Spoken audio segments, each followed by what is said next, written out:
Ibon Sarasola naiz, berez ingenieria naiz, baina azken bolar honetan batez ere hiztegigintzara dedikatzen naiz, eta hiztegigintza da gaur egun nire ibilbidea eta nire lana.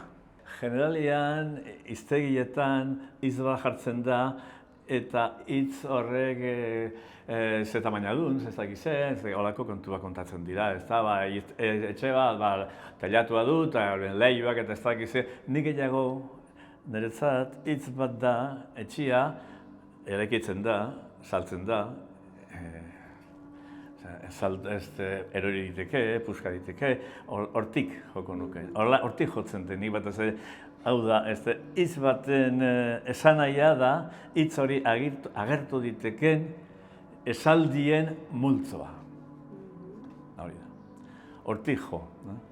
Zekara, bestela, ez da moduik horregatik sartzen dira horremestak, sartze hitz bat beste batekin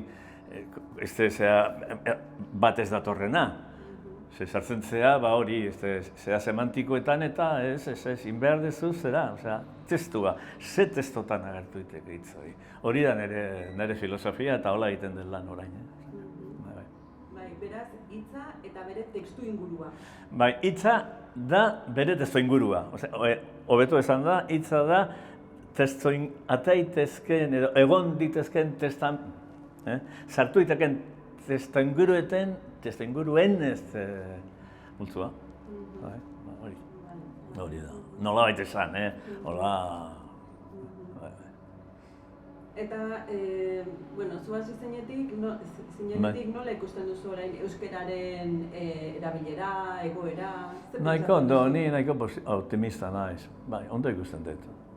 Dan hartuta, dana kontuan hartuta, bai, gero eta jende gehiago dago. Hortan ibiltzen dena, gero eta hobeto ibiltzen da, gero eta zera gehiago dute, hizkuntzaren zera gehiago dute, inpresio hori dut, baina inpresioa da ez da bestik. Beraz, etorkizuna ikusten diozu. Bai, kontuak orain arte bezala segitzen badute, bai.